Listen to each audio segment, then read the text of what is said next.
Halo, Assalamualaikum warahmatullahi wabarakatuh. Selamat datang di channel Habibah Official. Terima kasih yang udah mau subscribe dan udah nonton video aku. Dan kalau misalnya yang baru mampir, jangan lupa buat like-nya kalau misalnya kalian suka dan subscribe.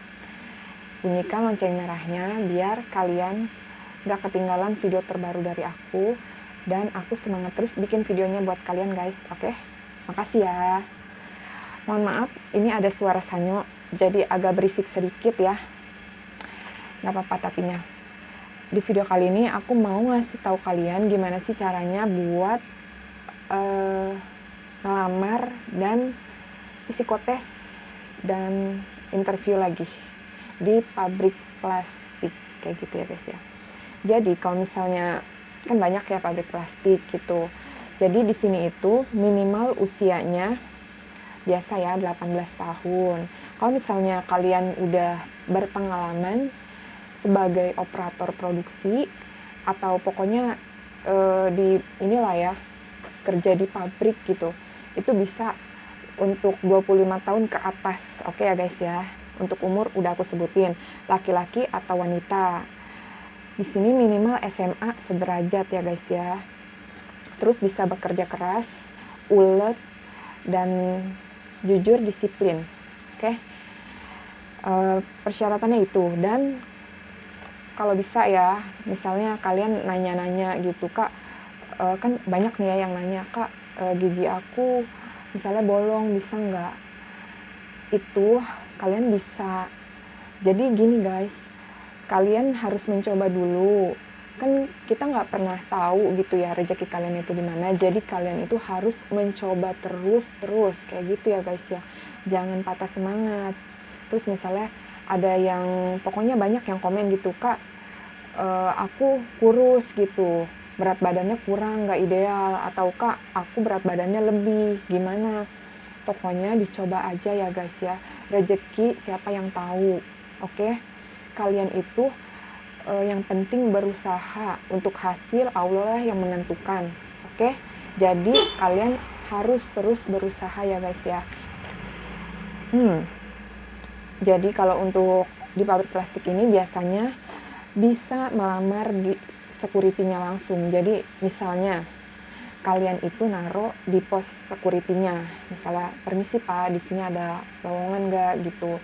Nah, nanti lamaran kalian itu taruh di Bapak Security. Nanti Bapak Security-nya itu akan menyampaikan ke pihak HRD-nya ya guys ya. Oke, yang pertama untuk melamarnya seperti itu. Terus yang kedua, untuk panggilannya itu biasanya lewat telepon ya. Jadi gini, sudah aku sering bilang ya guys, kalau misalnya panggilan itu, Kak, aku udah naruh, itu kapan ya panggilannya? Jadi namanya kita bukan orang yang dibawa gitu sama karyawan sana, kita nggak bisa memastiin, aku juga nggak bisa mastiin kalian itu kapan untuk dipanggilnya kayak gitu guys. Biasanya sih kalau misalnya memang panggilannya itu cepat dan mereka butuh banget, itu seminggu aja udah dipanggil biasanya. Tapi itu kan biasanya ya, itu mendesak dan butuh banget. Terus kalau misalnya itu ya aku nggak tahu kayak gitu, itu kebijakan dari pihak HRD-nya ya guys ya. Jadi mohon bersabar dan terus berdoa kayak gitu. Nah, kalian itu setelah ditelepon ya misalnya sama pihak HRD-nya, kalian untuk disuruh datang untuk proses interview kayak gitu. Kalian ditentukan hari dan jamnya. Terus kalian kan datang ya ke sana. Nah, setelah datang itu tuh oh iya, aku lupa. Dimanapun kalian melamar, kalian jangan sampai lupa untuk bawa KTP ataupun identitas apapun. Contoh KTP atau SIM kayak gitu. Misalnya yang cowok yang punya SIM boleh dibawa, pasti dibawa maksudnya. KTP-nya juga harus dibawa. Untuk yang perempuan gitu, yang nggak punya SIM, diwajibkan untuk KTP selalu dibawa. Karena apa? Karena setiap kita dalam proses interview, kalian itu akan KTP kalian itu ditahan dan ditukar oleh visitor kayak gitu. Jadi kalian itu sebagai tamu di sana. Jadi kalau misalnya kalian keluar masuk gitu, maksudnya kalian mau keluar ataupun masuk di perusahaan itu, kalian itu harus ngasih KTP. Nanti pulangnya kalian bisa ambil lagi KTP kalian, kayak gitu ya guys ya. Nah terus kalian itu akan dites ya. Nah di tesnya ini tuh seperti kayak pertambahan. Jadi pertambahan deret gitu, terus ada perkalian deret, pembagian deret. Jadi bukan pertambahan semua, jadi itu dicampur-campur. Misalnya 25 dikali 2 ditambah 3 dibagi 2 dikali, itu berderet guys, kayak gitu. Oke, jadi kalian diusahakan untuk di rumah gitu ya, latihan hitung. Kalau misalnya kalian yang ngitungnya agak lama atau gimana, itu kalian hitung kali kalian kayak gitu. Soalnya banyak perusahaan itu seperti itu guys, tentang perkalian atau pertambahan pembagian kayak gitu. Itu deret, itu banyak. Oke. Dan yang kedua, itu biasanya sih dikasih waktu ya guys. Kalau misalnya, jatuh. Kalau misalnya dites kayak gitu ya, dikasih waktu berapa lama, nanti ditentukan, nanti pihak HRD akan datang lagi kayak gitu guys. Terus biasanya sih 30 menitan lah ya, kalau soalnya itu lumayan banyak kayak gitu. Nah nanti kalau misalnya kalian kan udah ngerjain, nah terus pihak HRD-nya kan ngasih tahu kalian buat misalnya coret-coret di belakang itu, nggak apa-apa kalian coret-coret aja di belakang, itu kan ketahuan kalian tuh benar-benar ngitung kayak gitu ya guys ya. Setelah itu kalian disuruh nunggu untuk pihak HRD-nya tuh ngeliat gitu jawaban kalian bener, nilainya berapa, bener atau enggak kayak gitu. Dan kalian akan dikasih tahu di situ yang lolos atau tidaknya kayak gitu. Misalnya yang kalian lolos, kalian akan ikut tahap selanjutnya, yaitu tahap interview. Kalau misalnya kalian mohon maaf ya nggak lolos gitu, jadi kalian itu sampai situ aja gitu ya guys ya. Terus nih sebelum proses interview itu berlangsung ya, kalian itu akan dikasih tahu di sini kerjanya 3 shift kayak gitu, gajinya berapa, status kalian itu apa kayak gitu guys. Jadi mungkin di setiap PT berbeda-beda, tapi yang aku tahu gitu ya, dan yang aku dapat informasinya itu ya seperti ini gitu. Kurang lebihnya aku minta maaf kalau misalnya agak berbeda. Oke ya guys ya. Jadi kalian itu setelah jadi belibet nih.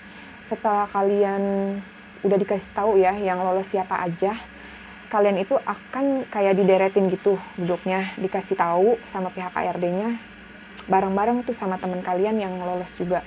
Kalau di sini kalian itu statusnya karyawannya apa, dia butuhnya apa kayak gitu, misalnya atau harian lepas atau kontrak kayak gitu. Pokoknya di situ kalian dikasih tahu status kalian itu apa.